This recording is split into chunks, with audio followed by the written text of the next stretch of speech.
Topic of this problem post is function notation. We'll look at 4 questions about functions. So in the first one, we have a graph of a function. We have a bunch of points here, A, B, C, and D. And we want to know which of these points could be used to find f of 2. Well, we know functions are composed of inputs and outputs. And the number in the parentheses is the input value. This is my value for x. So here's my x-axis and here's my y-axis. And since this 2 is in the parentheses, it's telling me that the value of x is 2. So I'm going to go to my x-axis. I'm going to find where I see a 2. And I'm going to imagine this vertical line, and the point that lies on this vertical line is point A. So when I input 2, my output happens to be 0, and that's labeled as point A. So answer choice 1 will be my answer. Number 2, we have a function k of x. It's equal to 2x squared minus 3 times the square root of x. And we want to find the value of k of 9. So again, this is our input. It's in the parentheses, so it's saying x is equal to 9. So what I want to do is take this 9 and substitute it into the equation everywhere I see an x. So I know that k of 9 will equal to 2 times, here I have an x, and I know x is equal to 9 because that's the number in the parentheses. So I'm going to replace that x with a 9. That's being squared minus a 3, square root, and here I have another x. So again, instead of writing x, I'm going to write 9. Okay, so k of 9 is equal to, now it's just a matter of simplifying. So we can actually put all of this right into the calculator exactly as we see it. So here I have my calculator, and I'll put 2 times 9, I'll square it, and then I'll subtract 3 times the square root of 9. And that gives me 153.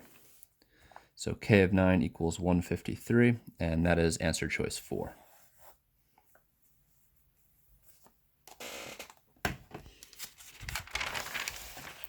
Okay, going on to number 3 for the function g of x equals 3x plus 12. Finds the value of x such that g of x is equal to 6.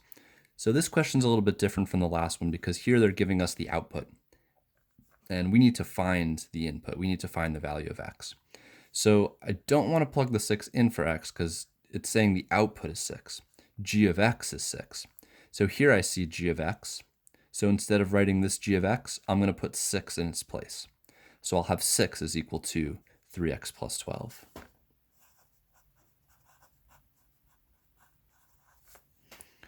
Okay, so I've replaced g of x with 6 because I know 6 is equal to g of x. From here, I can use my properties of equality, inverse operations to solve. Subtract 12s. So negative 6 is equal to 3x. And lastly, we can divide by the 3. And we'll get negative 2 is our value for x.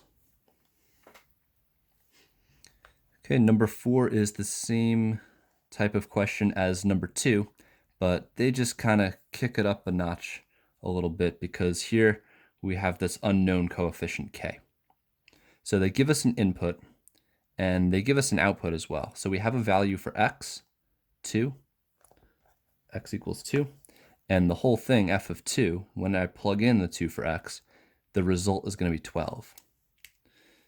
So if I find f of 2, that would mean I'm plugging in a 2 for that x. So let me just scratch that in real quick. F of 2 is equal to k times 2 squared. But I know f of 2 is equal to 12. So I can replace this f of 2 with 12 because that's equal to f of 2. So 12 is equal to k times 2 squared.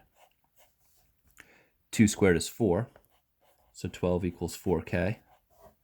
And then if I divide by 4, I'll get 3.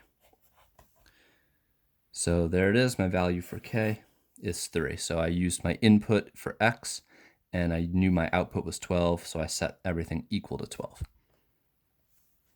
All right, be sure to fill out a self-rating.